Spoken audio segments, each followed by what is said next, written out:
ini pondasinya adalah firman Tuhan. Nah, saya mau bilang, ada firman Tuhan. Sebelum kita masuk kepada pelajaran ini, seminar ini, tanya jawab ini, harus pastikan segala sesuatu di dalam kehidupan ini, Kristuslah sebagai pusat. Gak ada yang lain. Jadi itu saya tulis, karena tidak ada seorang pun yang dapat meletakkan dasar lain daripada dasar yang telah diletakkan, yaitu Yesus Kristus. 1 Korintus 3 ayat 11. Tidak ada, apapun itu. Makanya semalam Bu Yatina ada kirim video, itu juga seorang pakar psikolog yang luar biasa beliau itu. Jadi beliau itu, saya juga ikutin. Banyak sekali, kalau kakak-kakak, ibu-ibu nonton YouTube saja, semua ada di situ. Cari aja, mau apa? Ada. Namun satu, itu jangan sampai membuat kita lari dan kelelahan. Karena gini, kalau dasar kita bukan Yesus Kristus dan Roh Kudus, kita akan coba-coba melakukan perbuatan segala sesuatu yang baik di luar Kristus. Seolah-olah kekuatan kita nanti. Kita ini sedang dibangun untuk kekuatan kita sendiri. No, kita harus andalkan segala perubahan itu harus dikerjakan bersama Kristus. Karena Dia diam di dalam kita. Semuanya, makanya Filipi 2 ayat 13. Karena Allah lah yang mengerjakan. Ayo sama-sama kita. Filipi 2 ayat 13. Kencang-kencang. Filipi 2 ayat 13. 1, 2, 3. Allah yang mengerjakan di dalam kamu baik kemauan maupun pekerjaan menurut kerelaannya. Kerelaan siapa? Tuhan. Jadi kalau memang mau bertumbuh, baca kitab suci, doa tiap hari, doa tiap hari, doa tiap hari, baca kitab suci, doa tiap hari kalau mau tumbuh. Yes. Sekarang pertanyaannya anak muda tuh, untuk apa tumbuh? Untuk apa? Ada anak-anak muda, anaknya sahabat saya tadi malam bertanya, "Ma, ada loh di Kupang itu orang bisa menyembuhkan orang buta." Benar loh, Ma, menyembuhkan orang buta, menyembuhkan orang sakit, pendeta, Ma. Oh iya, bagus. Tapi kenapa aku gak percaya ya? Apa karena imanku lemah ya? Gitu ya, Bunda kemarin ceritanya ya.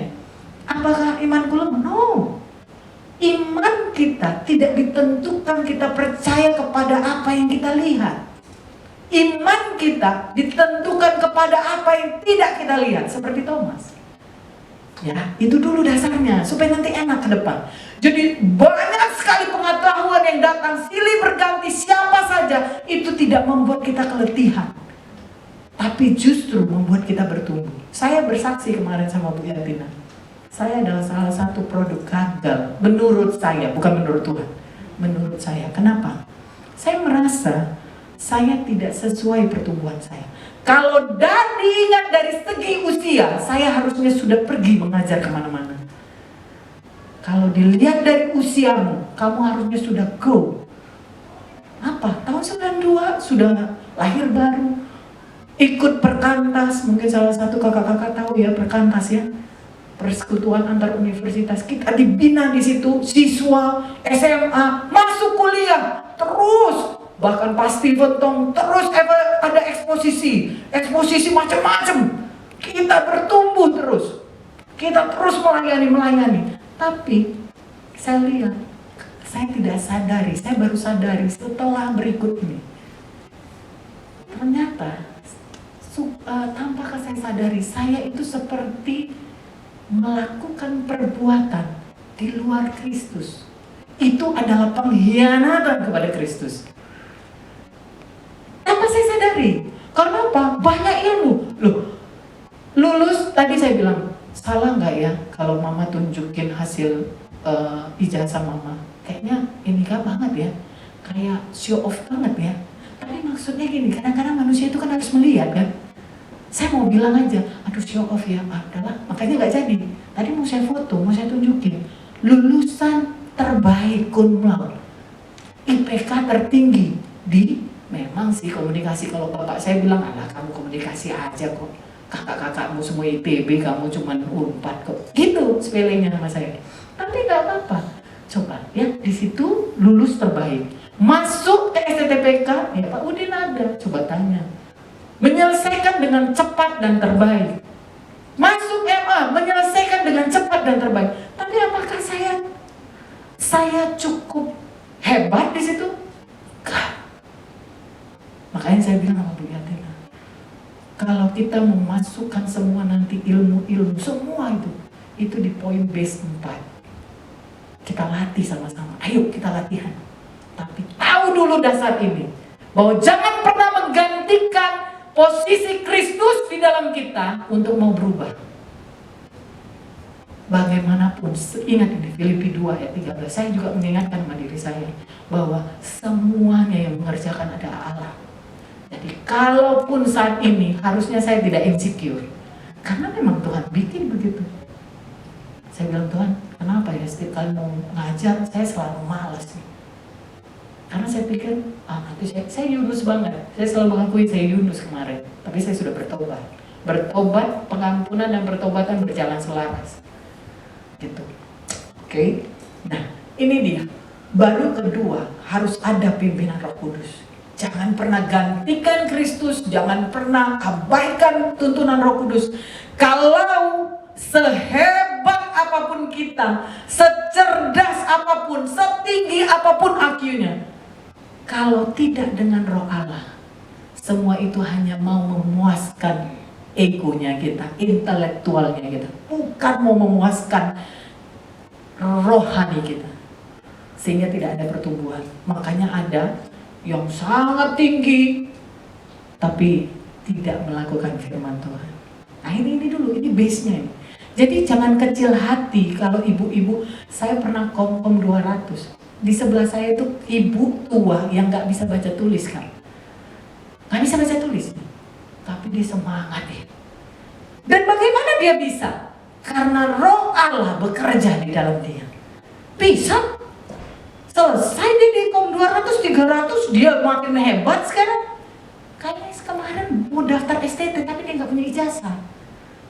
Nah itu lagi dipikirkan ya, baru pengetahuan dan pemahaman. Nah di sini yang dimaksud Tuhan, umatku binasa loh kalau nggak ada pengetahuan. Tapi bukan pengetahuan, dia harus berjalan beriring. Ya, itu dulu, ini pengantarnya. Cepat saya sampaikan adalah baru latihan secara terus-menerus. Inilah dibilang day by day, day by day, day by day. Yang tadi lalu, one day at a time, sweet Jesus, that's all I'm asking of you. Yes, itu dia. Jadi tiap-tiap saat kita berubah. Jadi bukan sekaligus. Yakobus 1 ayat 22. Ayo kita sama-sama baca. Tetapi hendaklah kamu menjadi pelaku firman dan bukan hanya pendengar saja. Sebab jika tidak demikian, kamu menipu dirimu sendiri. Oke, ya. Kiranya Roh Kudus memampukan kita terus untuk berbicara ini sesuai dengan kebutuhan kita masing-masing ya. Ini dahsyatnya kita kalau dengan. Nah, paling penting adalah Allah melihat hati untuk proses belajar kita. Tahu kok Tuhan, kan tulisan pertama di agenda itu tahu kan kondisi kita.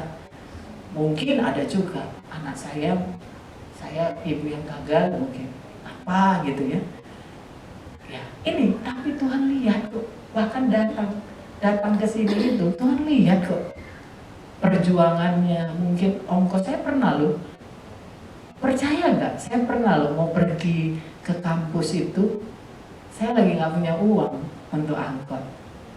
Untuk angkutan lah gitu ya. Karena apa? Mau isi bensin nggak bisa waktu itu, tapi orang nggak ada yang percaya karena mobil waktu itu Fortuner. Tapi beneran, saya nggak punya uang sedikit, 1.000 perak pun saya nggak punya. Bensin habis, saya harus ke kampus. Nah makanya saya bilang, kadang-kadang jangan lihat luarnya, pergumulannya sama. Jangan lihat luarnya, pergumulannya sama. Jadi jangan minder. Saya ini, tapi jangan juga dikata-katain. Itu kayaannya setinggi langit, tapi Pak, sudahlah.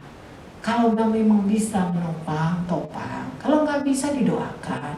Jangan diomong-ngomongin, karena bukan saya yang bilang loh.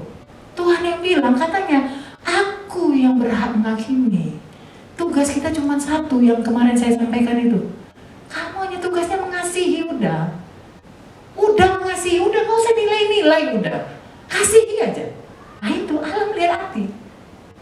Jadi gini ya, kalau baca, coba catat ya Kak, catat ya, Kisah Para Rasul 8 ayat 18-24. Saya tidak, waktu kita nggak sempat untuk mengeksposisi ini, tapi tolong di rumah baca, untuk memastikan Allah melihat hati. Allah sangat concern kepada hati kita. Saya percaya kakak-kakak semua udah pada tahu lah di sini, yakin saya. Allah melihat. Tapi ini kita perdalaman lagi. Kalau baca nanti di ayat itu, ya, lihat ya. Kalau kita tidak mengerti, tidak memahami maksud-maksud Tuhan dalam firman-Nya, itu cuma satu ayat loh, ditegur. Nggak ngerti kita nih, bodoh kita nih, nggak apa-apa. Tuhan nggak terlalu peduli dengan itu. Tapi coba, kalau udah bicara hati, di ayat itu ya, baca ya, nanti kita eksposisi kalau ada waktu ya Bu. Ini keren ini ayat ini. Kalau mau kita kupas, cocok untuk psikolog. Ya, di sini. Jadi nggak ada ilmu pengetahuan satupun yang bertentangan dengan firman Tuhan. Kalau ada, berarti dia tidak benar. Jadi kalau mau lihat ilmu pengetahuan yang benar, dia harus selaras mengarahkan dia terarah dengan firman Tuhan. Superioritas dan keistimewaan Alkitab. Ini wajib sebenarnya dipunya. Belilah, baca. Supaya gini, kita jangan diombang-ambingkan dengan pengajaran-pengajaran dunia. Bahwa semua balik ke Alkitab. Gimana caranya mau balik ke Alkitab? Baca aja enggak. Ya kan? Nah, gerakan orang sekarang udah mulai di Katolik juga ya Bu. Gerakan GBA namanya. Saya juga ikut itu. Gerakan baca Alkitab. Gerakan baca Alkitab. Nanti juga ngajakin tuh. Yuk kita satu ayat pasal ya kan. Ayo. Itu udah mulai bekerja di Roh Kudus. Baca satu pasal satu hari. Ah itu. Katanya gini, kalau nggak ngerti nggak apa-apa. Nanti kalau sepanjang ini seminar ini tidak ngerti, jangan langsung insecure.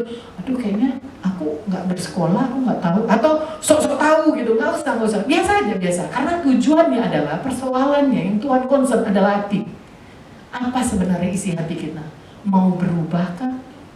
Jadi masalah yang terutama di ayat ini saya baca adalah masalah yang terutama bukan karena ketidaktahuan manusia, karena kecenderungan hati manusia tidak mau tahu.